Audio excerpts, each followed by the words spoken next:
Vamos começar os trabalhos, né? Nossa primeira conferência. Vamos ouvir o senhor Manuel Barral Neto. Eu tenho aqui um mini currículo dele que de mini não tem nada. E eu vou, portanto, fazer um resuminho do próprio mini currículo. Bom, médico da Faculdade de Medicina da Bahia, né? O doutorado, etc, etc. O que importa, eu tenho que ter uma trajetória longa, mas hoje é diretor de cooperação institucional do CNPq, né?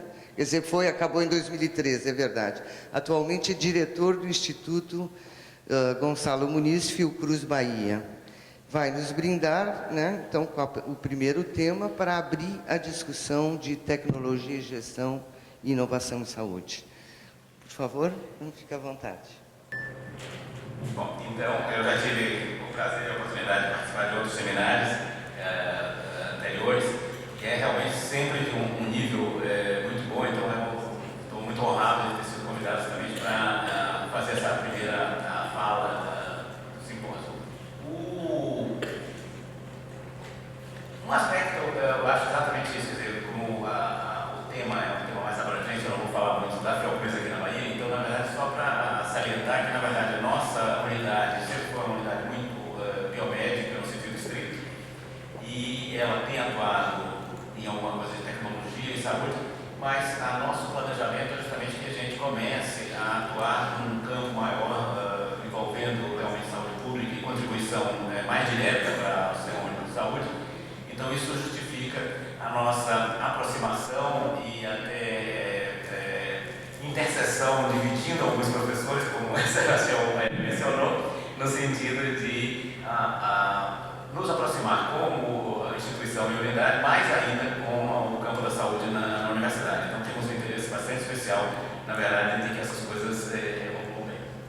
Bom, o tema que vou falar é sobre justamente política e gestão de ciência e tecnologia. E como sempre acontece nessas situações, você aceita o convite, depois, na medida que vai chegando perto, você fica pensando, o que é mesmo que eu vou falar? É um tema muito amplo, né? Quer dizer, tentar cobrir muita coisa, acaba não. Então, vocês vão ver que eu tentei focar em alguns aspectos, mas obrigatoriamente a gente acaba passando por um aspecto mais geral.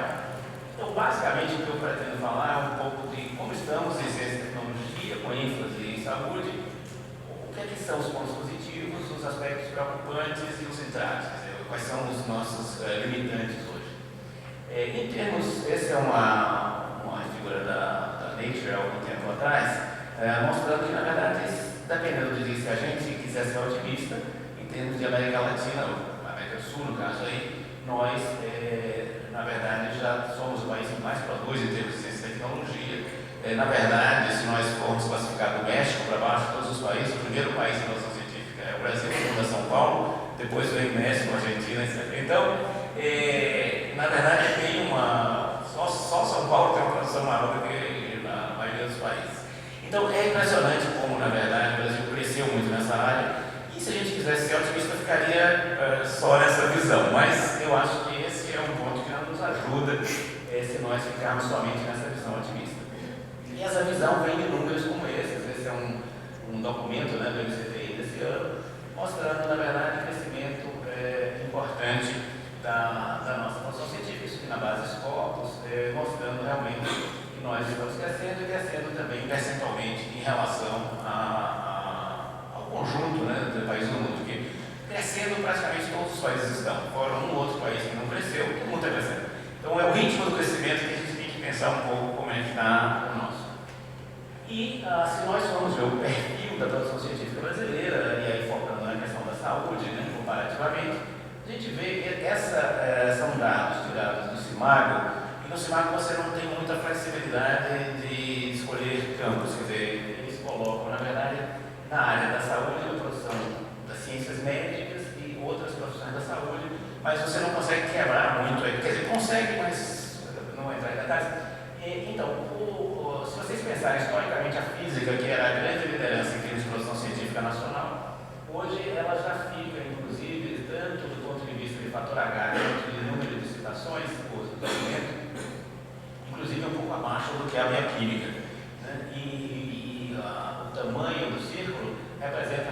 velocidade, né, da produção, você vê que até quantitativamente também a física brasileira já não é assim, tão importante do ponto de vista de número. Eu não estou falando nada aqui ainda de qualidade, né? Apesar de que muita gente tenta usar fator H como índice de qualidade, mas não é exatamente o caso. Mas claramente, e depois da medicina, das ciências médicas, não é medicina aqui, estrito senso, né? Você tem a água como um fator extremamente importante do nosso componente. Então, profissões da saúde, onde estão várias outras aspectos aqui, você vê que elas ainda não representam, nem numericamente, nem do ponto de vista de fator H, um ponto muito importante, mas a gente vai ver depois, isso tem crescido. E um aspecto interessante, também o pedido desse documento do MCTI, é uma comparação entre o perfil da produção científica no mundo inteiro em relação ao Brasil. Então, estou usando essa figura só para chamar a atenção como essa área nossa de aspectos das ciências médicas e das ciências biológicas, principalmente aqui, se a gente pegar essa área toda que dá base científica à área da saúde, como o Brasil tem uma participação importante comparada com o resto do mundo. Então, na verdade, a nossa ciência tem crescido e ela tem crescido com um perfil bem privilegiado dessa área relacionada com a biomedicina e a saúde. Então, esse é um aspecto importante nessa análise de um seminário que está focado no tema da saúde. Um aspecto que também a gente pode ver de forma positiva são dados de uma defesa de tese desse ano lá do Instituto de Economia da UFRJ, analisando o número de pedidos de patente para fármacos e vacinas em doenças negligenciadas. E você vê que é basicamente um crescimento nos últimos anos em termos de número, né, de pedidos de patentes. Aliás, essa foto, essa gráfica não mostra a evolução, mas isso tem crescido, eu vou mostrar depois. Mas claramente a gente tem, tanto para fármaco quanto para vacina, em várias doenças negligenciadas, com exceção de hanseníase, um número razoável, né, de solicitações de pedidos de patentes para tuberculose, para malária, que dominam sempre. Isso também é característica de outros países. Tem muita gente que já nem classifica a tuberculose e a malária como doença negligenciada, mas leishmaniose é expressivo no Brasil em termos de atenção. E se a gente vê a nacionalidade dos depositantes, a gente vê que o Brasil é um depositante importante nessa área. Porque poderia estar tendo pedido de patente aqui no Brasil, mas ser tudo de fora, né? Não ter depositante brasileiro de patente. Então, claramente, o Brasil é o segundo país em termos de pedido de patentes, logo depois dos Estados Unidos. Então, claramente, se a gente quiser ser otimista, a gente vê que, pelo menos naquelas áreas em que nós temos uma produção científica crescente e onde nós temos uma atuação e uma importância da saúde pública, também tem crescido essa questão do pedido de patente. Uma característica interessante aqui é que, na verdade, o investimento é muito maior de governo, né? Isso é do Brasil todo, isso reflete também nessa área, e grande parte dessas patentes vem de institutos públicos, né?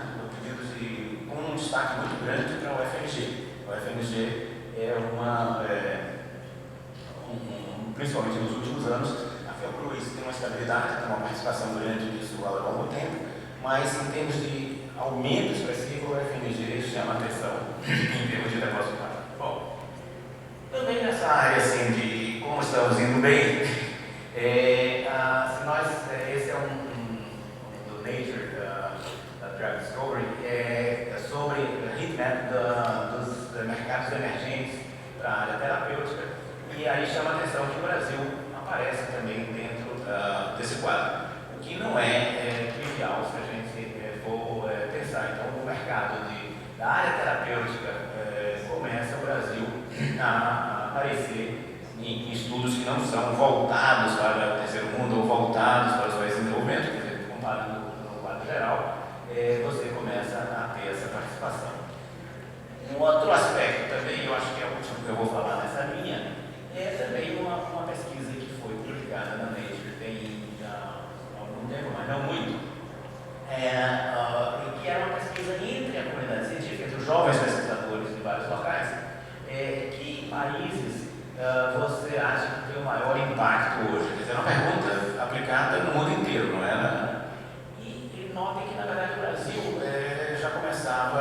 aparecer nesse tipo de consulta, né? Então o Brasil representava aí já 4% desses indivíduos que achavam que o Brasil tem um impacto científico importante. Quer dizer, além de estar aumentando a produção científica, etc., também começava a ter um reconhecimento da comunidade científica sobre isso. A outra pergunta é: quais países você prevê que terão um impacto científico em 2020? E olha que o Brasil, na verdade, dos 4% passa para 16%. Nós já estamos muito perto de 2020, né? Quer dizer, na verdade, não estamos tão distantes assim. Eu acho que aqui mesmo a gente duvida mais do que lá fora em termos desses 16%. Não sei se a gente teria essa mesma desempenho se a consulta fosse feita no Brasil. Mas é impressionante que a gente começa a aparecer em perguntas ou começa a ter um reconhecimento assim, que não é induzido. Quer dizer, você não está frente a uma lista, você não está fazendo uma pergunta sobre o Brasil ou sobre a América Latina, você está fazendo uma pergunta global e as pessoas começam a lembrar do Brasil. E esse é um outro aspecto interessante, é o seguinte: para qual país você pensaria em mudar? Entre cientistas, né? Quer dizer, pessoas que estão trabalhando na área da ciência. E o Brasil começou a ser visto como um possível destino. Então, repare como, na verdade, se a gente pegar esse conjunto, se eu parasse aqui, vocês iam dizer: esse cara é delirante, otimisticamente delirante, de achar que está tudo tão rosa assim.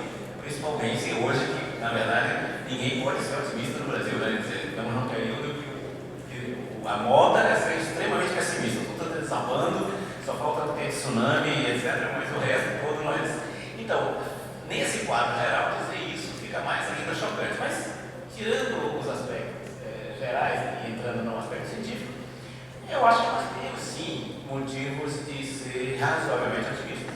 O que nós não temos é motivo de nos contentar com isso. Quer dizer, nós temos um otimismo que é baseado em evidências, né? Tem dados que mostram que a gente precisa interpretar positivamente, mas temos que ter a consciência de também o que é que não está indo bem, o que é que a gente precisa, quais são os pontos preocupantes desse quadro. Se agora, na verdade, nós fizermos comparações mais extensas, e a nossa produção científica está crescendo, todo mundo quase está crescendo, então como é mesmo que está esse nosso crescimento comparativamente com outros? E aqui eu fiz uma comparação com um BRIC, mas não com C no final, com um BRIC com K no final, porque quando você coloca a China hoje em dia, praticamente você não consegue ver nenhuma outra curva. Quer dizer, se a curva da China estivesse na mesma escala dos outros países, você já não consegue fazer distinções, fica todo mundo lá embaixo com curvinhas muito próximas. Então, esse é um BRIC que não é um tijolo também, porque não tem o C, mas é um BRIC estranho, né? Com C com K no final. Então, e o que a gente vê aqui já não é tão confortável. Quando a gente pega a produção científica em todas as áreas, uma evolução dos últimos anos, em verde aqui está o Brasil, a gente saiu da última posição e a gente consegue, na verdade, agora chegar na terceira. E a gente saiu da última posição apenas agora já em 2000 e pouco. E nós então passamos a Federação Russa, mas basicamente porque a Federação Russa cresceu muito pouco. Quer dizer, não era o inesperado desse gráfico, é pouco crescimento para a Rússia, né? Quer dizer, a produção científica russa praticamente ficou estável. Então isso mostra que o nosso desempenho comparativamente, repare que nós saímos de uma situação muito parecida com a Coreia no início desse gráfico. E hoje essa diferença está aumentando em vez de estar diminuindo. Isso em todas as áreas. Se nós pegarmos as ciências médicas, a gente vê que, na verdade, nós também recentemente fomos superados. Teve um período muito otimista, onde nós igualamos aqui com a Índia, e sempre mantivemos uma distância da Coreia, mas nos últimos anos a Coreia também já passa o Brasil dentro dessa área de ciências médicas. Em profissões da saúde nós estamos bem, mas de novo com a Coreia diminuindo essa diferença. Então, não é porque seja uma competição, não é que eu esteja fazendo torcida de futebol, mas na verdade, uma demonstração de que o nosso desempenho não está tão bom quanto de outros países que têm menos população, que tem. Então, temos que tomar isso com um grão de sal, quer dizer, não é assim tão otimista quanto parece, a gente não está na melhor desempenho do mundo. Um outro aspecto importante aqui é o seguinte: esses são gráficos aqui de, acho que é do Economist, mas pode ser outro, eu não estou conseguindo ler bem daqui. Mostrando que na verdade o Brasil, o quanto era a posição o tamanho da economia, quanto era que se esperava que ele fosse no tempo, e o Brasil então tem lá entre a sétima e a aqui, as vermelhas destacadas aqui, é a Inglaterra, porque o estudo é lá do Reino Unido. Mas o Brasil estava numa sétima posição, se não estou enganado, e a expectativa é que subisse lá para o ano de. Então, então, nós estamos em torno da sétima, sexta economia, depende, mas nós estamos em 13º lugar do ponto de vista de produção científica. E normalmente você tem uma posição mais próxima entre o tamanho da economia e produção científica. Essa dissociação nossa mostra que a nossa economia não é dependente de ciência e tecnologia. Quer dizer, nós não precisamos tanto de ciência e tecnologia, quer dizer, para vender minério, etc. Tem muita tecnologia no minério, tem muita tecnologia no petróleo. Se fazer commodity dizer que não tem ciência e tecnologia também não é verdade. O minério extraído hoje não é exatamente do mesmo jeito, e a identificação das minas não é. Existe alguma ciência e tecnologia, mas não é onde a ciência e tecnologia tem maior impacto. Né? No caso do petróleo é até diferente, porque realmente tem muita tecnologia assim, envolvida nessa área. Bom, mas então isso mostra que, na verdade, nós não temos, a nossa economia não tem uma base muito grande de conhecimento, e talvez tão importante quanto isso, mostra que a sociedade não valoriza, quer dizer, em épocas de crise como agora, como isso não tem um efeito direto, a nossa tecnologia não tem um efeito direto na economia, ela não é tão preservada como em outros países. Quer dizer, nas últimas crises coreanas, eles cortavam em outras coisas e não cortavam em ciência e tecnologia. Porque eles sabem que a recuperação da economia lá dependia de ciência e tecnologia. Se você cortasse, você estava dificultando a recuperação. Como no Brasil a gente não tem esse papel fundamental para o crescimento econômico, como ciência e tecnologia, isso não é preservado da mesma maneira. Então, notem que, na verdade, isso daqui tem um duplo papel de importância aqui. Esse é algo que realmente mostramos em termos de investimento, nós investimos não muito, e principalmente o grande investimento nosso vem no setor público, enquanto que nos países que são mais produtores de ciência e tecnologia avançada, o investimento é muito mais um investimento empresarial, o governo não investe tanto nesse campo. Então isso também já mostra um aspecto. E um outro ponto que também mostra que nós temos que moderar o nosso ativismo são esses gráficos do Economist que comparam estados brasileiros com países que têm PIB equivalente. Então a gente pensa às vezes que a nossa sétima economia está todo mundo muito bem, e na verdade a gente não está tão bem assim. Isso aqui é PIB mesmo, sem ser PIB per capita, e mesmo São Paulo se compara com a Turquia em termos de PIB, né? Quer dizer, a Bahia com o Equador. Né? E se você fizer PIB per capita, então a Bahia vai ser comparada já com as Ilhas Maldivas e São Paulo vai para a Eslováquia. Então, claramente, como a gente tem uma população muito grande, essa é a sétima economia. Quando você pensa em termos do desenvolvimento nosso, não é assim, não estamos tão bem, nós não estamos no padrão europeu. Né? E a Coreia, sim, a Coreia chegou em padrão europeu. A Coreia tem, na verdade, um PIB comparável às economias da Europa. Então, claramente, essas coisas a gente tem que analisar com um pouco mais de cuidado. Um outro ponto também que a gente tem que tomar com bastante cuidado é a questão de como estão, qual é o impacto da nossa produção científica no mundo. É muito difícil falar de impacto de uma maneira muito vaga, mas uma das formas de a gente medir impacto com precisão é a citação dos trabalhos. Quer dizer, se alguém usou aquela informação para produzir mais conhecimento. Né? Então, quando se compara qual o tamanho dos artigos, a quantidade de artigos que receberam muitas citações, que estão nos 1% mais citados ou 10% mais citados, então a gente vê que a nossa situação não é tão boa. Esse gráfico, o tamanho da pilha, aqui da quantidade de legos que está colocado aí, é blocos de números de artigos. Então, quanto maior a produção, mais alta essa coluna. Que é os Estados Unidos, aqui China, etc. Bom, então, esses quadradinhos mais claros aqui são esses que estão na faixa dos mais citados. Então, vamos pegar aqui, a gente tem o Brasil e a Argentina, eu não sei onde é a Argentina, mas é um desses dois aqui. E o que a gente nota é o seguinte, quer dizer, nós temos uma produção muito maior do que a Argentina, mas temos o mesmo bloquinho, um bloquinho único de artigos mais citados em relação à Argentina. Então, de novo, a eficiência da produção argentina é muito maior do que a nossa. Quer dizer, com muito menos trabalhos, eles conseguem ter o mesmo número de trabalhos mais citados. Então, de novo, isso mostra que a nossa ciência cresceu bastante, mas não cresceu naquela faixa onde está mais próximo do avanço do conhecimento. O que é mais citado, lógico que tem distorção em tudo, mas quando a gente fala em grandes números, isso desaparece. E isso é o que tem impacto mais econômico. Quer dizer, a ciência que é transformada para ter impacto econômico não é a ciência média, é a ciência de ponta, é o que está mais próximo da fronteira do conhecimento, onde você está realmente criando mais novidade, etc. Então, claramente, a gente não pode esperar que, enquanto a gente não tiver mais ciência feita no limite do conhecimento, isso vai ter uma repercussão econômica grande. Então, na verdade, a gente tem que começar a mudar o nosso sistema de avaliação dos sistemas de ciência e tecnologia. Não adianta mais continuar com quantidade, eu não quero mais saber número de paper. Isso é algo que realmente não vai nos ajudar mais. Teve um papel no passado, mas manter isso como sistema de avaliação hoje tem sido um problema para o Brasil.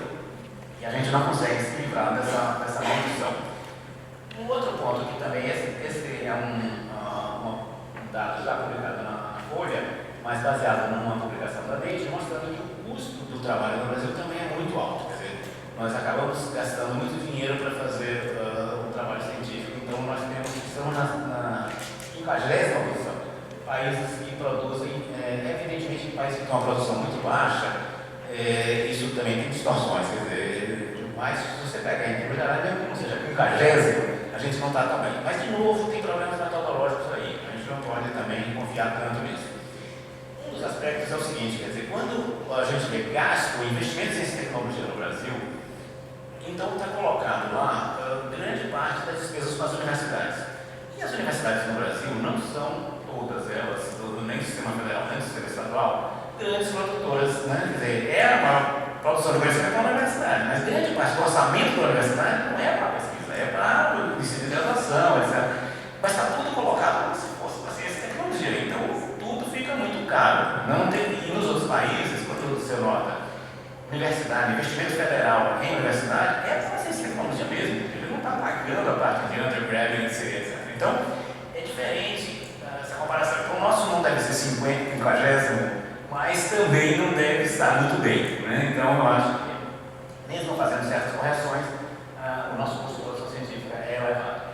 E o outro ponto é essa questão. A nossa produção científica dessa linha azul cresceu, mas a nossa produção de patente não cresceu da mesma maneira. Então, aquele quadro positivo das patentes negligenciadas não é global, é em termos globais. Nós tivemos pouco impacto em patente.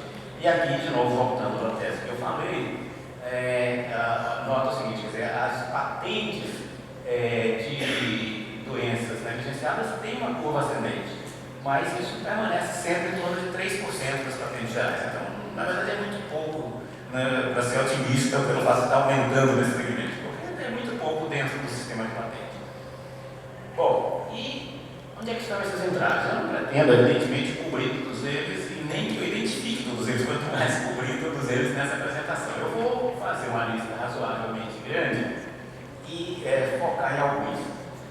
Eu acho que nós temos grandes problemas no ensino de ciências, temos um grande problema do baixo financiamento, com problemas decorrentes disso, e depois vícios de avaliação que são muito preocupantes se a gente não tiver uma intervenção rápida. Então, esse é o desempenho de matemática que ao longo de 15 anos pelo PISA, né, comparando vários países, a nossa posição é claramente vergonhosa. Matemática não é uma ciência, matemática é a linguagem de todas as ciências. Se nós não dominamos matemática, nosso futuro científico é algo preocupante. Quer dizer, com esse desempenho em matemática, não tem como fazer com a ciência. Nós já devemos estar fazendo um milagre frente a esse desempenho de matemática, conseguir ter uma ciência que começa a ser reconhecida. Quer dizer, se a gente não atacar isso aqui diretamente, a ciência não, mas é fundamental para a gente crescer em ciência. Então, se isso aqui não for atacado de forma muito clara, não adianta a gente pensar só em ciência, como se isso não fizesse parte de um quadro muito mais global do que esse. Bom, e esse é o seguinte, em 1950, a Richard Feynman, prêmio Nobel de Física, ele veio para o Brasil. Ele estava mudando da Cornell para o Caltech, e ele ficou uns meses aqui no Brasil, porque ele tinha assumido esse compromisso, ele adiou a ida para a Caltech e ficou quase um ano no Rio, no CBPF, ensinando física. E na saída, quer dizer, ele tinha assumido o compromisso de fazer um relato, né, do que ele tinha observado. Então, esse livro é fantástico, aliás, ele é extremamente orientador, ele dava aulas fantásticas e ele, então, na sala cheia, no final, para fazer o balanço, ele pega um livro de física no Brasil, que era usado, né? E aí o pessoal avisa ele, o autor está presente. E eles, mesmo assim, eles dizem, olha, vocês não ensinam, não tem ciência ensinada no Brasil. Vocês estão ensinando definição de termos científicos. É um glossário. Aí ele começou a abrir o livro e a mostrar. e assim, aquela sensação, né, terrível. E aqui é exatamente um exemplo disso, que diz, turboluminescência. É a luz emitida quando os cristais são apertados. Aí diz assim, o que é isso? Qual é o sentido disso? Como é que isso acontece? Qual é o estímulo para alguém reproduzir isso, entender o processo? Quer dizer, é uma definição, mas essa definição serve para quê? Né? E aí eles citam outros relatos das conversas dele com os alunos, etc. E as pessoas não tinham conceito científico. As aulas eram dadas como definições. Bom, mas isso é 1950, nós mudamos muito, agora o nosso ensino está melhor. Esse é um livro, eu não sou tão franco quanto o Feynman, então eu não botei a autoria do livro. Então, é um texto de um livro brasileiro de 2013, aminoácidos e cadeias laterais aromáticas. Tarará. E a gente continua em definição. O que é que eu faço com esse aminoácido? Ele serve para quê? Qual é a importância dele? Por que o fato de ser aromático ou não ser aromático? Como é que isso muda? Como é que é polar ou não polar? Nada. Isso não importa. Quer dizer, como é que isso se insere na natureza e na compreensão da natureza? Não é o que se quer enfatizar. Vestibular da Universidade Federal 2014. Uma pergunta sobre dentes de cobras com essas descrições enormes do que é posterior. De novo, o que é que a cobra tem de diferente em relação a isso? Quer dizer, qual é a importância disso para a população? É assim que a gente pensa que está ensinando ciência e cobrando informação científica. Quer dizer, isso é atual. Quer dizer, passamos 60 anos da pesquisa de Feynman e continuamos fazendo a mesma pesquisa, ensinando definições. Quer dizer, é uma aula de um glossário científico, mas não é uma aula de ciência. E essa é uma publicação muito interessante do Proceedings of National Academy of Sciences dos Estados Unidos do ano passado, que é uma meta-análise avaliando vários estudos em várias ciências, com vários tamanhos de classe, em várias disciplinas, em vários países, com culturas diferentes, e mostrando que é impressionante como o ensino ativo, diferente da aula expositiva como eu estou fazendo aqui agora, tem uma importância enorme para o aprendizado e retenção dos conceitos. E eu fiquei muito impressionado com essa frase deles na discussão do artigo, que é o seguinte: se os experimentos analisados fossem um ensaio clínico, tinha que suspender o ensaio clínico, porque a evidência da vantagem é tão grande que seria antiético continuar fazendo esse experimento. Então, deveria ser proibido a gente continuar dando essas aulas expositivas como base central do nosso ensino. Mas isso não choca ninguém. Conversar com isso em outras universidades, e o pessoal olha assim, como se eu que fosse estranho está dando valor a isso. Quer dizer, é tão mais fácil para o professor preparar aquela aula e repetir toda vez do que ficar tentando estimular os alunos e fazendo, não sabe o que o aluno vai perguntar. Na hora que você estimula, você não controla mais. É muito mais fácil você falar o que você quer e não ouvir nada, né? A posição é muito mais confortável. Então, com essa ciência, a gente não vai, a gente está esgotando o modelo. Por que a gente está chegando no platô? Esgotou o modelo, quer dizer, a gente está pegando as mentes que são mentes científicas, apesar do nosso ensino. São as mentes que não conseguiram ser destruídas pelo nosso ensino, é o que estão fazendo ciência no Brasil. Mas aquelas mentes que não são tão voltadas para isso, que a gente tem que capturar para aumentar a nossa. Essas a gente está perdendo porque a gente não mostra a eles o que é ciência. Quer dizer, ele não descobre, se não tiver uma família que de alguma maneira estimula, etc. Então a gente está perdendo uma boa parte do nosso talento científico, porque ele não sabe o que é ciência, ele vai passar a vida inteira sem saber o que é ciência. Vai pensar que ciências são as coisas lá do fantástico, e com aulas terríveis que são dadas na sala. Então, claramente, a gente tem um problema muito sério de ciência. E eu vou falar de avaliação depois, então eu vou deixar para depois, mas mesmo na pós-graduação, a nossa avaliação é fantasmagórica, é algo que tem sido prejudicial. Então, o outro é o baixo financiamento. Os países, esse é um dado do National Science Indicators de 2014, mostrando que os países que investem mais em ciência, ou tradicionalmente investem, ou têm investido mais, como a Coreia do Sul, eles estão em torno de 2 até mais do que o PIB, alguns até chegando a 4% do PIB investido em pesquisa e desenvolvimento. Então, o Brasil, na verdade, agora, com a cidade melhora, chega a 1,24. Estamos muito longe do ponto de vista de investimento em relação ao tamanho do PIB para essa área. Então, não dá para a gente pensar que realmente a gente vai conseguir muito mais do que isso se a gente não mudar esse patamar. É preciso investir, não existe mistério. Mas se você não investir, não vai melhorar muito a qualidade. Então, isso aqui é a mesma forma de comparação, mostrando que, na verdade, nós estamos numa posição muito ruim, né?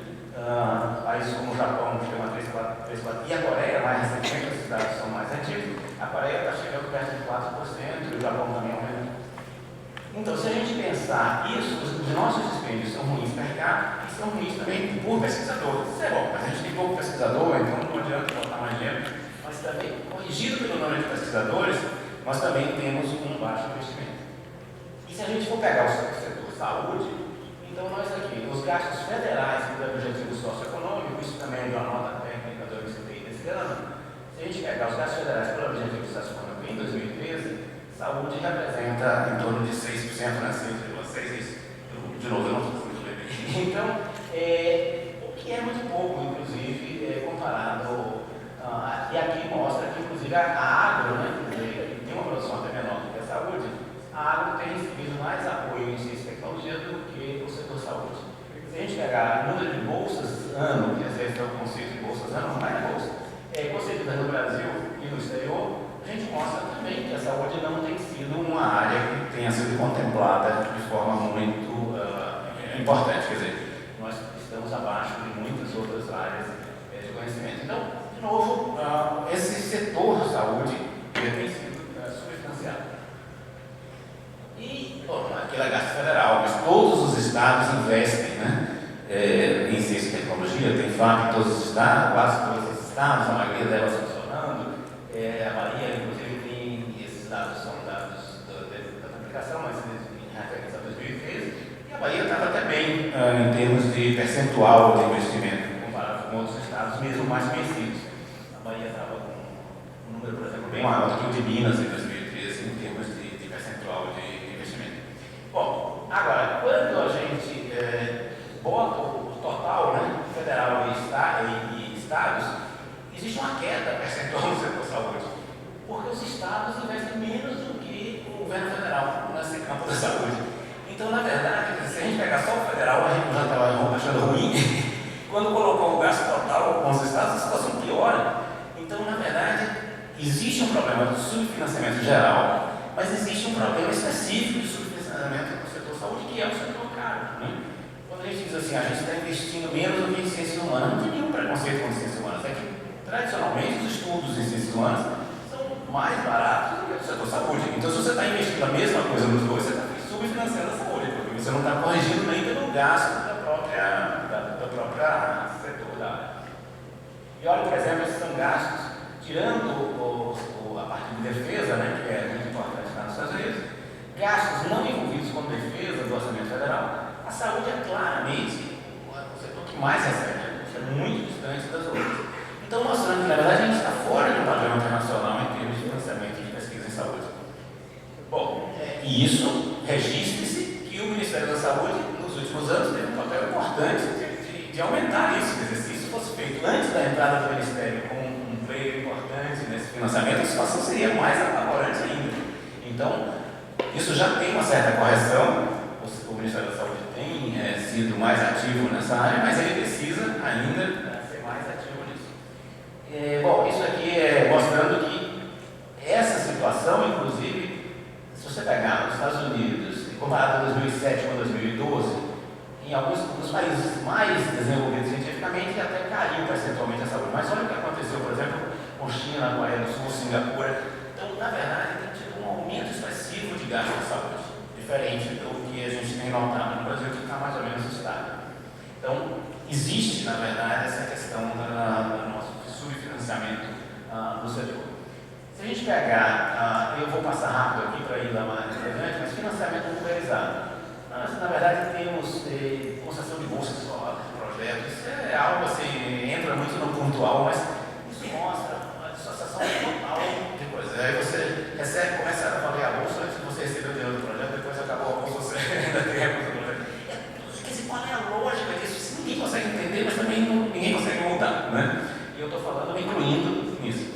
pensei que eu estou falando mal dos outros, você me incluiu. Então, a gente aprendeu que a gente não conseguiu mudar isso. Então, projetos com baixo financiamento e curta duração. Isso tem uma certa importância para a oxigenação do sistema, etc., mas está muito forte no Brasil esse tipo de financiamento, e não tem quase nenhum financiamento para estudos de maior peso, mais longo prazo, que realmente vão trazer um impacto. Isso, de alguma maneira, está relacionado com a nossa avaliação, que privilegia o picotamento de ações e publicações pequenininhas, mais frequentes, para poder você estar sempre com um número elevado de publicações. E a desproporção entre metas e orçamentos, inclusive dos INCTs. A gente tem INCTs que tem 200 pesquisadores na equipe. E o orçamento diz, bom, na verdade, é melhor ganhar universal. Se eu pegar esse valor do INCT e dividir por esse bando de gente que está aqui fora, os alunos, isso é menos que universal. Para que o pessoal está valorizando tanto o INCT? Quer dizer, então, na verdade, tem coisa no Brasil que recebe assim, uma marca forte como o INCT, mas o financiamento, se você for ver bem, não tem nenhum grande impacto, porque quando você tem que fazer tão mega equipes para a competição, que acabam tendo um impacto muito forte. Autorizações lentas, aí o das lamentações eu não vou ficar passando em detalhe tudo isso, eu pretendo economizar um pouco de tempo para a gente poder eventualmente conversar um pouquinho, mas a ideia é o seguinte, nós temos sistemas muito eficientes. Eu estava conversando com o Eugênio, hora aqui antes da apresentação, que o nosso sistema, na verdade, é o seguinte, no Brasil todo mundo se queixa, né? Mas na hora de tomar decisões, você começa a fazer muita coisa do que você se queixava. Então, sistema de comitê de ética em pesquisa, sem chegar na CONEP. Colegas que falavam mal do sistema, quando estão no CEP, começam a fazer exigências parecidíssimas. O que aconteceu? Ele mudou. Quando você assume um cargo, você muda a sua forma de pensar. E olha que não estamos falando de nada, evidentemente, que seja leniente, que seja uma aprovação. Não é nada disso, mas aspectos assim, lógicos que o Brasil não consegue atender. É da nossa cultura. Você exige, por exemplo, o mesmo grau de análise para aplicar um questionário, coletar fio de cabelo ou introduzir uma droga nova, fazer um procedimento cirúrgico novo, tudo tem a mesma análise. Não é lógica disso, gente, não tem lógica nenhuma. Você aplicar um questionário no adulto, eu acho que não precisava nem de comitê de ética, porque o adulto não quer responder. Então, foi criança, se foi população vulnerável, você ainda podia imaginar. Mas, qual é o... E ao mesmo tempo, as pesquisas de mercado estão fazendo a mesma coisa, aplicando perguntas, e não tem nenhum controle sobre isso. Então, assim, a gente não consegue ser lógico, a gente não consegue ser prático. E, de novo, isso é algo assim, eu me lembro quando o ferryboat, eu não sei se ainda está assim, porque não tem passado, eles tinham, para saber quanto cobrava no ferryboat, uma tabela de listas de carro, né? A pessoa tinha que saber o modelo para saber quanto era que cobrava. Era um negócio complicadíssimo. Eu gastei muito tempo uma vez na fila, porque era um carro diferente que estava na frente, e ninguém sabia, ele não estava na lista, a pessoa também. Eu fiquei pensando, nesse país o que seria? Uma marca de estrada assim no chão, até aqui é tanto, se o seu carro está entre aqui e aqui, ninguém ia fazer lista nenhuma. Mas o Brasil não consegue ter uma visão prática disso. Para que precisa ter uma lista? Se você pode dizer o que ocupa espaço lá, então você medir aqui. Se chegar até tal linha, se chegar passado dessa linha, vai ser outro preço. A gente não consegue ser prático, né? E isso reflete em todo o resto da nossa vida. Não é só lá no ferryboat que essa cultura está presente entre nós. E o outro ponto é essa questão assim, do medo do risco. No Brasil, a gente está com um sistema que é muito fácil dizer não, né? Quer dizer, funcionário que está em qualquer lugar, o membro de comitê, se você disser não, você está garantido, protegido. Na hora que você dá um sim, você se compromete com aquilo, você está participando de alguma maneira dessa decisão. Então, de novo, um ensaio, uma pesquisa que dá problema, que chega na mídia, etc. Quem liberou isso? Então está lá o parecer de alguém, etc. O não é fácil para você, você diz não. Ainda que você bloqueie uma pesquisa importante, e com isso você vai causar prejuízo à população, porque você não deixou fazer uma pesquisa importante, isso não lhe dá problema nenhum. A mesma coisa financeiramente, quer dizer, o técnico das agências, ao ficar fazendo exigências ridículas sobre o orçamento, você fez uma mudança do seu projeto que está completamente, mas ele fica com medo, porque na hora que ele autorizar autorizar aquilo, o CPF dele vai junto se um órgão de controle glosar aquela autorização. Mas ele dizer não, não é só seu, ele tirou a responsabilidade dele. Então nós temos, na verdade, o seguinte, quer dizer, é um país em que o não está sendo muito fácil, porque todo mundo tem medo das decisões, né? O risco é algo, e isso, de novo, reflete no nosso sistema de produzir ciência. Todo mundo quer um projeto que eu já sei o que vai dar, porque aí eu vou cumprir minha obrigação, eu prometi fazer isso, eu vou cumprir certinho. Então, tudo bem, isso lhe facilita a vida, mas não avança a ciência, porque a rigor, se você tem tanta certeza do que vai dar, não precisava fazer.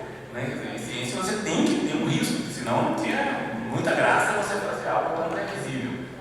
Então, o sistema nosso está voltado para remover as propostas muito ruins. Se você mandar uma maluquice, tem uma chance grande de ser cortado.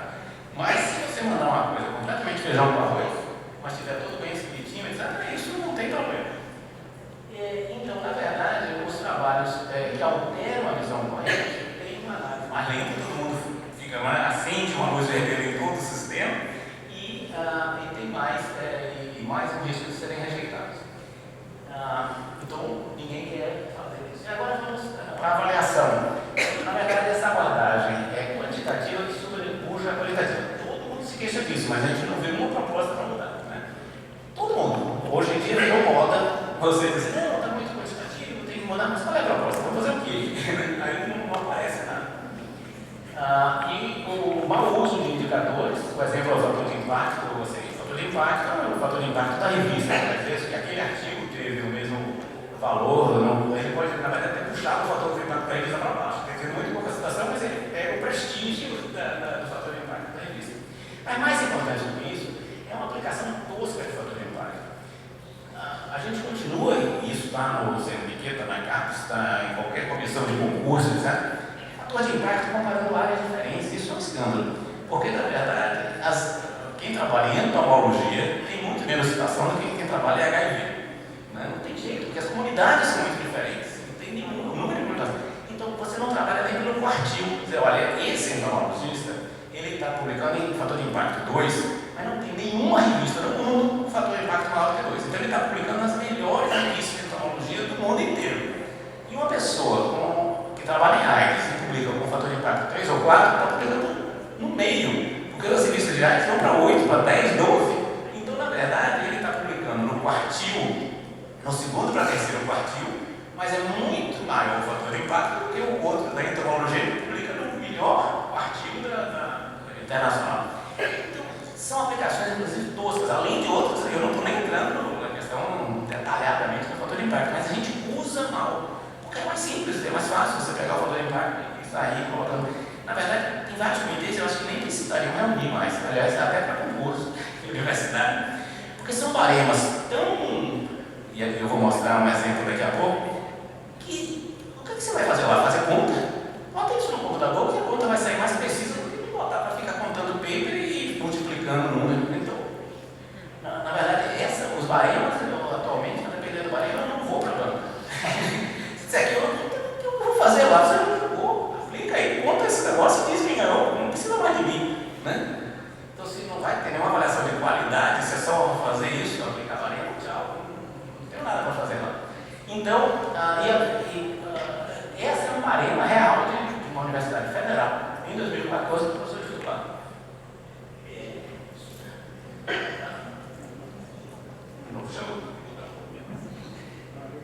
A supervisão de pós-doutorado é tudo assim, bastante numérico e com outras coisas. Por exemplo, tem uma coisa aqui que fazer um filme vale não sei quanto. O cirurgião fazer um bocado de cirurgia não vale nada. Mas se ele filmar uma cirurgia que o outro fez, aí vale um bocado, eu não consegui entender nem isso. Porque não diz que é um filme artístico, não diz que é um filme.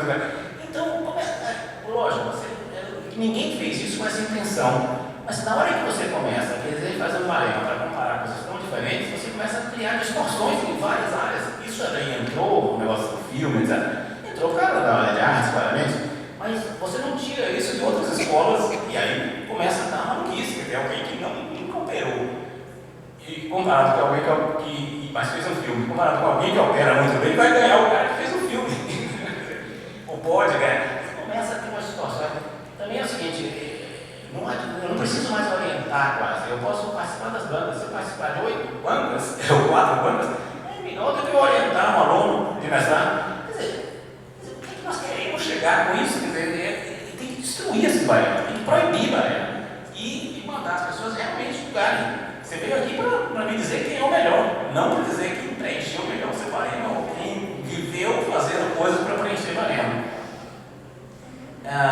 Nós lá no Comitê de Imuno do CNPq fizemos uma mudança radical nisso. Quer dizer, como é que para uma sessão de bolsa de pesquisador, o indivíduo tem que mandar uma avaliação crítica da produtividade científica dele, alcançada no concurso, quer dizer, o que eu fiz de importante? Ele tem que dizer isso no texto do comitê.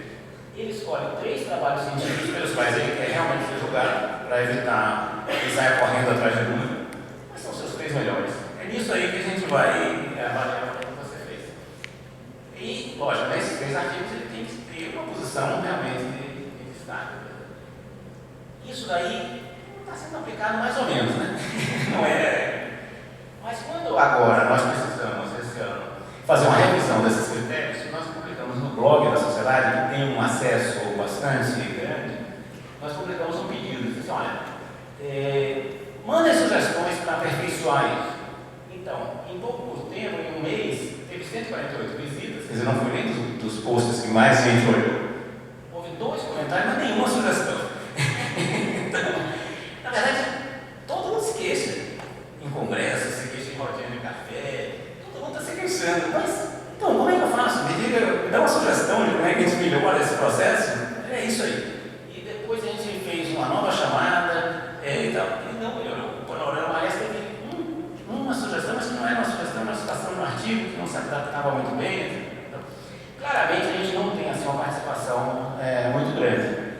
E fora, as pessoas estão, na verdade, já trabalhando com métodos muito mais elaborados de avaliação do que ficar contando paper e contando. Né? Então, claramente, a gente tem que pensar um pouco mais do que a gente quer nessa área. E do ponto de vista da avaliação da nossa pós-graduação, eu acho que ela foi extremamente importante. Sem a avaliação da CAPES, a gente estaria provavelmente numa situação pior. Mas hoje em dia, se a gente não mudar a avaliação da CAPES, ela está engessando o nosso desenvolvimento. O que é mesmo que a gente quer em termos de curso de pós-graduação? O que é que a pós-graduação precisa, deseja fazer? É uma formação cientista. Quando eu leio os critérios de avaliação, é isso que está lá, porque o que mais vale, 80% da avaliação é a avaliação científica, é paper. Ora, para mim, isso é um bom critério, razoável, aliás, para julgar grupo de pesquisa, mas para julgar um curso de pós-graduação, se esse é o objetivo, eu quero saber o seguinte: 5 anos após formados, 10 anos após titulados, quantos dos seus alunos continuam gerando paper? Isso é um indicador bom do curso. Se o objetivo do curso é formar cientista, ele tem que fazer isso depois que ele sai daqui desse ambiente. Isso não é contábil. Não tem hora nenhuma. Agora tem uma história assim, destino dos egressos. Mas quando você vai ver, não é muito vago. Não tem realmente uma informação sólida. Diz assim, tem não sei quantos porcento que estão não sei onde. Mas quando você vai ver, inclusive, isso vale 3% da avaliação total. Então, é muito pouco essa história do egresso.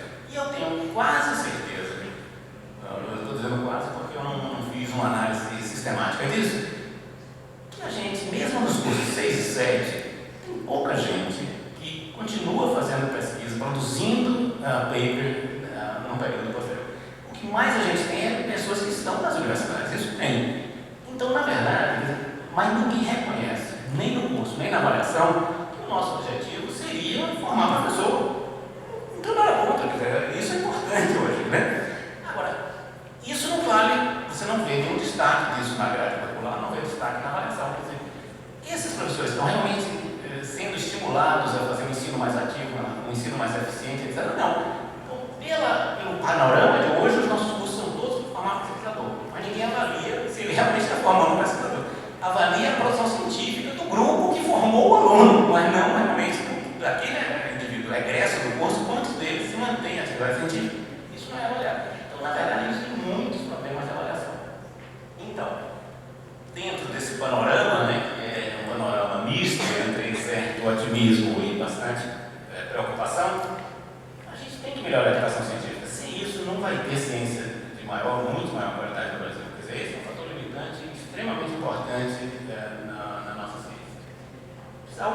financiamento, a gente financiado, e depois tem que realmente melhorar muito o uso de recursos, né? Quer dizer, se a gente não reduzir grande parte da nossa burocracia, a gente não vai conseguir uma melhor utilização dos recursos. A gente continua com um modelo que é o depósito do dinheiro no CPF das pessoas no Brasil. As instituições são vistas como inimigas da ciência. O dinheiro não pode passar para a instituição. Lógico que com isso você também prejudica muito. Quer dizer, se uma instituição brasileira tivesse todos aqueles recursos, ela poderia conseguir preços muito melhores na aquisição de insumos, etc. Mas dentro da loucura burocrática, a instituição não vai conseguir isso, só vai criar mais dificuldade para fazer as compras. Então, isso tem que ser corrigido. A gente tem que aumentar o poder da instituição, mas ao mesmo tempo dando possibilidade dela fazer realmente uma gestão racional desses recursos. E não pulverizar isso para cada um comprar uma pessoa pelo preço mais alto de catálogo, ao invés de você negociar. Você está fazendo uma compra grande e negociar uma redução. E esse é um dos exemplos. Então, claramente, a gente tem que mudar muito o processo burocrático para o uso dos recursos. E a parte que eu não coloquei ali, mas deveria ter colocado, e por que talvez eu não coloquei, fazendo... é porque depende diretamente da gente no Brasil, esquece. Quer dizer, quando a gente fala mudar a avaliação, isso não depende do Congresso, não depende de nada, depende de nós, comunidade científica. Então você tem que perceber assim, eu estiquei muito a avaliação, mas na hora de botar, realmente aconteceu. Depende dos outros, não é quase. Mas esqueci a parte que depende de nós. Quer dizer, não tem nenhuma lei no Brasil que diga que a gente tem que avaliar tão mal quanto está avaliando hoje. Não existe nenhuma restrição de nenhuma agência. É a própria comunidade. Todos os comitês são formados por nossos pares que estão lá. Mas continua do mesmo jeito. Então, eu acho que a gente tem que pensar muito nessa situação. Então, é um pouco desse panorama. Ele acaba com um tom de preocupação, mas eu acho que a gente tem que reforçar que a gente só está conversando isso porque a nossa ciência melhorou muito. Então, no início, era suficiente ter aumentado, era suficiente estar produzindo um pouco mais, isso já era júbilo. Agora, isso nós já sabemos fazer, agora nós temos que dar um passo adiante. E é esse passo adiante que está onde está a preocupação. Então, na verdade, eu sou otimista, mas um otimista cauteloso e que a gente tem que cumprir a nossa parte para poder avançar mais. Era essa a mensagem.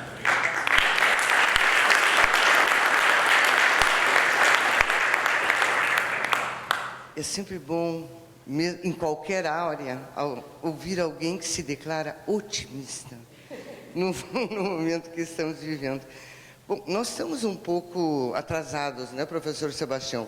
Mas eu acho que não podemos deixar de ouvir, né? Vamos fazer uma rodada de questões, aproveitar o nosso palestrante. Sua palestra foi excelente e a gente sempre aprende muito, mas eu queria fazer um comentário que não é uma derrisão em relação à sua palestra, mas em relação ao ambiente geral que você tratou com grande competência. Tem um ditado antigo que diz que quando o sábio aponta a lua, o tolo olha para o dedo. Não é?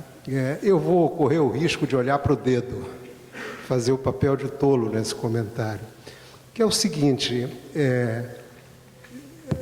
você apontou uma série de sucessos e desafios, não é? Baseado num conjunto de indicadores. Não é? O dedo, no caso, são os indicadores. Eu tenho horror a gente que fala de metodologia, ao invés de falar do objetivo das coisas, não é? do fundamento, do conteúdo. Mas eu vou falar dos indicadores, porque é curioso que os indicadores que você utilizou para fazer o quadro geral do sucesso e do insucesso da pesquisa no Brasil são os mesmos indicadores que são usados nas avaliações que você criticou. Quer dizer, a questão dos rankings, não é?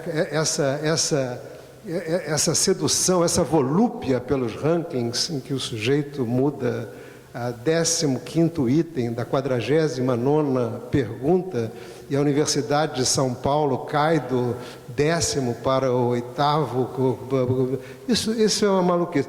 Mas, entende, eu acho que há uma falência enorme no campo metodológico nessa questão de rankings. A maioria deles tem que ser jogados fora.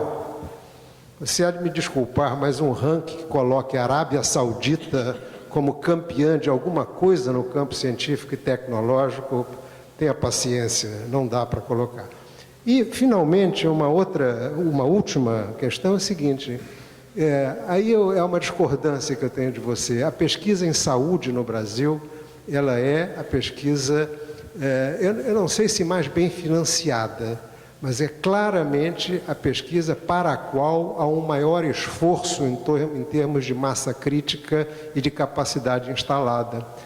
Me parece que a realidade que você colocou ali é um pouco diferente dessa. E isso também decorre de uma falha de indicadores. Quer dizer, subsumir a pesquisa em saúde à grande área de ciências da saúde do CNPq é absolutamente equivocado, é fora de propósito. Hoje, a maioria da pesquisa que se faz na grande área de ciências biológicas do CNPq é pesquisa em saúde. Uma parte relevante da pesquisa em ciências humanas e ciências sociais é pesquisa em saúde. Não é? De modo que isso também vai ao encontro de uma, digamos, de uma crítica à razão dos indicadores que a gente está fazendo. Quer dizer, é preciso que essas coisas mudem. Nós, do campo da saúde coletiva, e aqui nesta Bahia, que foi uma das raízes mais importantes do campo da saúde coletiva, até aqui na UMAR, não está mais, não é? Que foi um dos fundadores, mostra que a nossa missão é pensar o campo da saúde e da pesquisa em saúde como um todo. E, portanto, aí a utilização dessa árvore taxonômica do CNPq ou da CAPES, do que quer que seja, é um erro muito grande. Dos INCTs, dos 120 que foram selecionados, 1/3 deles diz respeito à pesquisa em saúde. Então, isso eu acho que é uma diferença que eu tenho em relação ao seu diagnóstico. Mas, de resto, sempre maravilhado. Bom dia. Parabéns pela esclarecedora apresentação, interessante. Fernando Pires, Universidade Federal do Ceará, Abres. Como professor do sistema de universidades públicas, acho que você já deve ter recebido muito essa pergunta.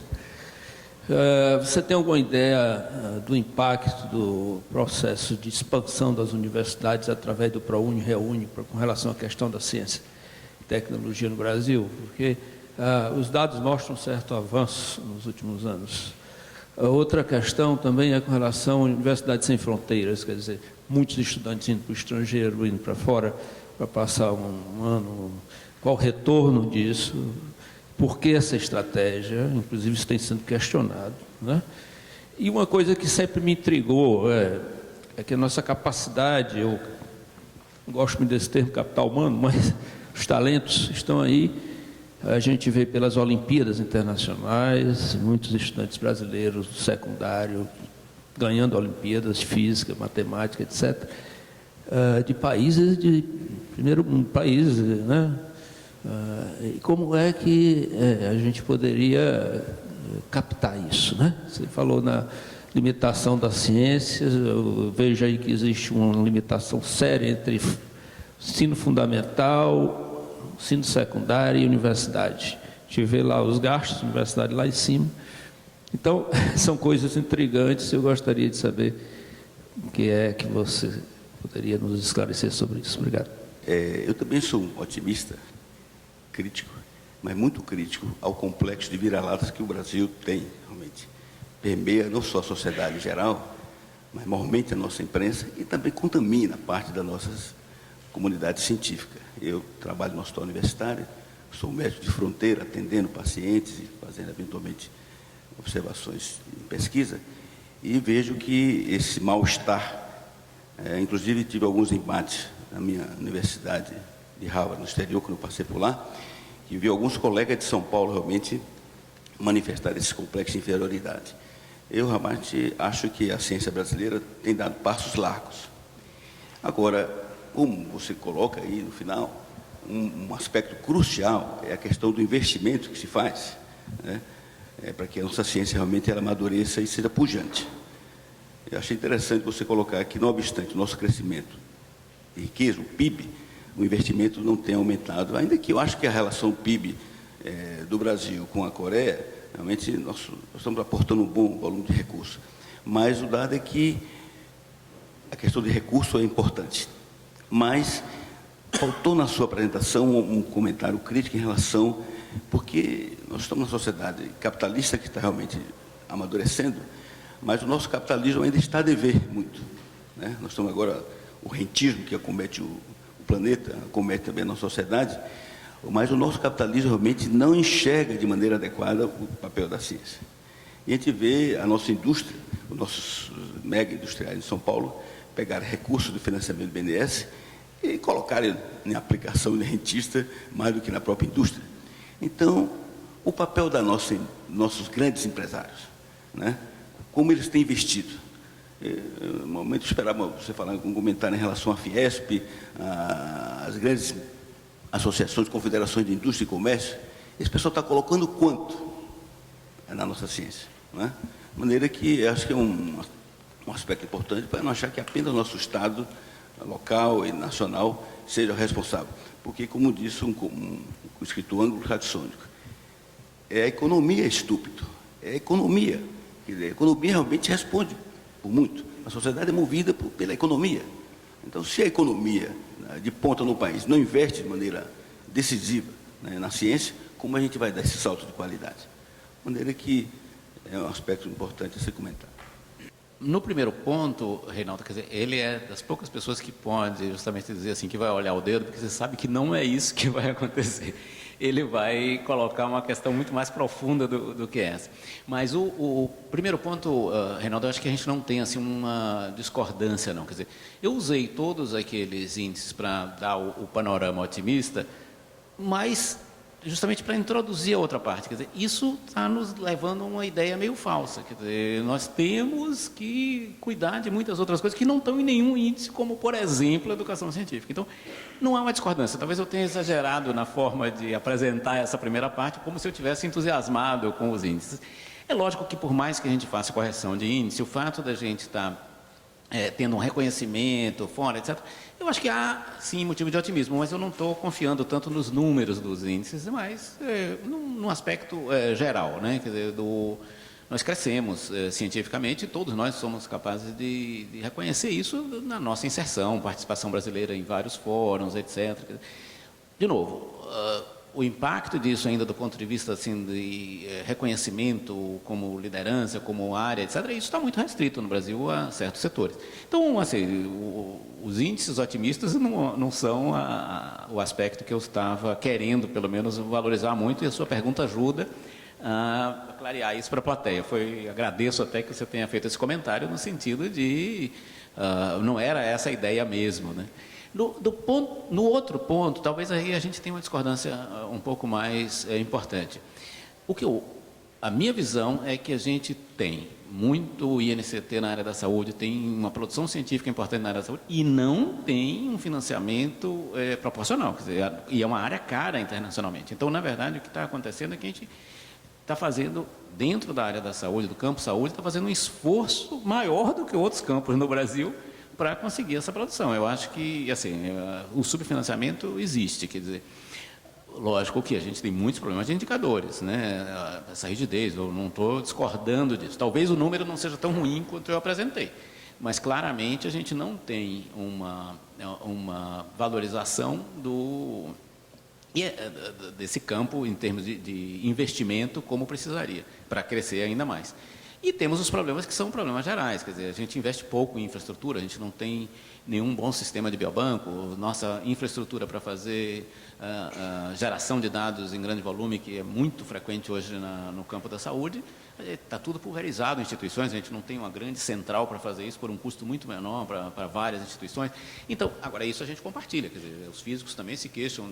Então, na verdade, a gente tem que corrigir muitos problemas. Não é só falta de dinheiro, né? Não é somente o volume investido, mas é como a gente gasta isso, quer dizer, a gente tem uma loucura de uma cidade como Salvador ter citômetros ou ter sequenciadores, que um deles resolveria o nosso problema e ainda ficaria ocioso, quer dizer, faria todo o material de todas as instituições aqui de Salvador, e nós devemos ter uns 4 ou 5 de última geração, etc. Então, nós temos um mau uso dos recursos. Então, talvez a gente deva pensar não somente no volume investido, mas como isso tem sido pulverizado e meio naquele sistema de capitanias hereditárias. Cada um quer o seu ali pertinho, etc., mas até hoje a gente não conseguiu mudar isso para um formato diferente. Então, quando eu falo subfinanciamento, eu não estou falando só volume de recursos, mas o uso desses recursos também. Então, é um pouco, talvez a gente discorde um pouco, mas não é tão grave assim, quer dizer, eu não estou confiando tanto de novo naqueles números. Agora, ali não é só CNPq, quer dizer, um dos dados era CNPq, mas quando aquele dado lá do MCT, o que está lá na tabela é que são gastos federais, envolvendo outros ministérios, além, inclusive, do MCT. Então, né, o próprio Ministério da Saúde, eles colocam ali. Então, se tem algum problema de identificação desses valores, aí a gente teria que dar uma olhada. Eu também você entende muito melhor do que eu esse campo e claramente a sua percepção de se aquilo está subrepresentado deve estar mais correta do que a minha. Eu até depois gostaria de conversar um pouco mais para a gente corrigir um pouco desses números. Não tem nenhuma intenção de contrapor, é muito mais assim, clarear um pouco do que é a minha visão e depois trabalhar no sentido da gente ter números mais realistas do que está acontecendo. Em relação ao colega do Ceará, acho que foram duas perguntas, né? A expansão e como é que isso se reflete hoje, é difícil de julgar. Primeiro porque, do ponto de vista ainda de produção científica, está muito recente essa expansão para a gente ter um panorama de quanto isso vai ficar sólido. E tem um outro aspecto agravante nessa análise, que logo depois da expansão foi quando o sistema teve uma crise muito forte de financiamento para a pesquisa, que estamos vivendo no momento. Não é só para isso, né? Quer dizer, a crise econômica é bem maior. Então, na verdade, dificulta ainda mais a gente saber quanto desse impacto vai ser importante. Então, não temos, eu acho, elementos ainda para dizer de quanto dessa expansão do sistema universitário, que é bom por outras razões, mas qual o impacto disso em termos de ciência, eu acho que ainda não dá para a gente avaliar. Em relação ao Ciência Sem Fronteira, aí eu acho que o ponto é bastante diferente. Eu acho que, se a gente for pensar, na década de 70, 80, o Brasil tinha uma quantidade de bolsas no exterior que, comparado com o tamanho da comunidade científica na época, o Ciências Sem Fronteira nem chega a corrigir isso. Quer dizer, a gente já teve mais bolsas para o exterior do que com Ciências Sem Fronteira se a gente corrigir a comunidade científica. Nesses 40, 50 anos, a comunidade científica brasileira aumentou muito. Então, na verdade, o Ciências Sem Fronteira não é assim algo escandaloso do ponto de vista de número comparado com... É que a gente estava acostumado no Brasil a ficar muito olhando o umbigo, quer dizer, brasileiro só trabalhava com brasileiro, era tudo muito local. A gente estava se isolando, o que não é uma tendência da ciência mundial, quer dizer, a fronteira do conhecimento, avançar a fronteira do conhecimento, exige cada vez mais colaborações de mais de um país. Então, eu acho que, como tendência, o Brasil estava perigosamente ficando isolado na colaboração científica. Então, precisava. E o tamanho, eu não acho que esteja exagerado. Agora, o componente que as pessoas têm criticado mais é o componente da graduação. Aí é outra coisa. Isso que eu estou falando é em relação aos estudos doutorais, em relação ao pós-doutorado, intercâmbio de pesquisadores, etc. Quando a gente coloca a graduação, aí evidentemente que as posições mudam muito, mas a ideia do Ciências Sem Fronteira na graduação era realmente muito mais agir na área, não é um reflexo rápido do ponto de vista de ciência no Brasil, mas é de educação científica no Brasil. As nossas universidades estão no modelo de ensino muito, muito antigo. E não adiantava mandar talentos brilhantes para ir para fora e tal. Precisava ser números elevados de alunos para ver que, na verdade, o que está se fazendo no Brasil em termos de ensino está completamente defasado em relação ao que se faz nos outros países.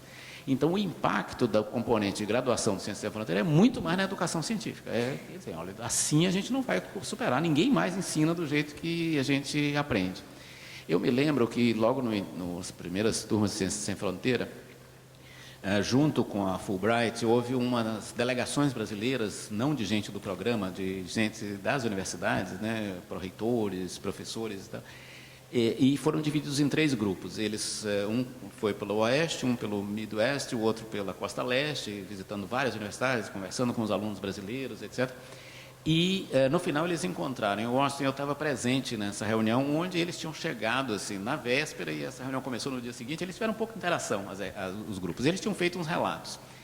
E onde os relatos eram extremamente coincidentes, era exatamente todos os alunos brasileiros comentaram o seguinte: não, mas a gente tem muito menos tempo de sala de aula, mas tem muito mais tarefa para fazer, e essas tarefas são trabalhadas e discutidas de uma forma muito diferente do que a gente faz no Brasil.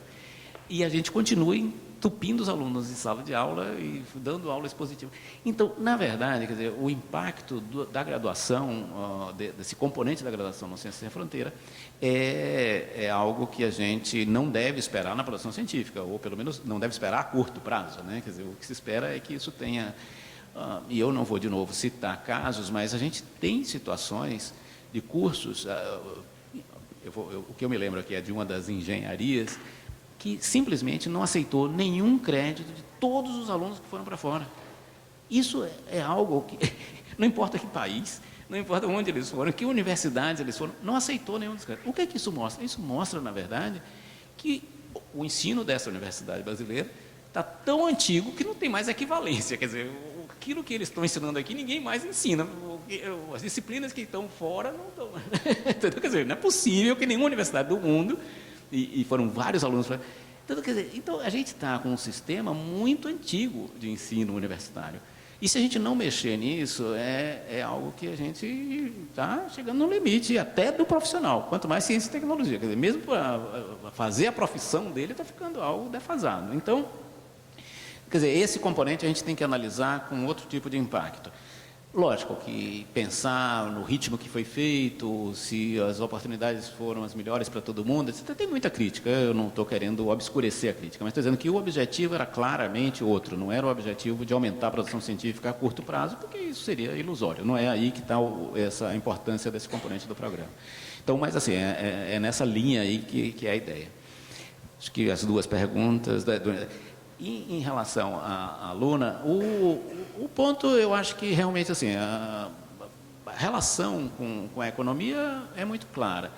E a gente pode falar qualquer coisa dos empresários brasileiros, mas claramente eles não são assim, eles sabem exatamente onde eles querem colocar o dinheiro deles. Se eles não estão querendo colocar em ciência e tecnologia, não é por falta de conhecimento, de aviso, etc. Quer dizer, é algo que tem que ser discutido, qual é o panorama para a inovação no Brasil, qual a possibilidade disso. O fato deles não estarem participando, do governo financiar quase tudo, nos diz alguma coisa sobre a economia, não necessariamente a ciência e tecnologia, mas também sobre a ciência e tecnologia como um dos componentes. Então, eu acho que é nessa discussão de economia e ciência e tecnologia que a gente tem que aí é um tema que por si só precisa de uma análise.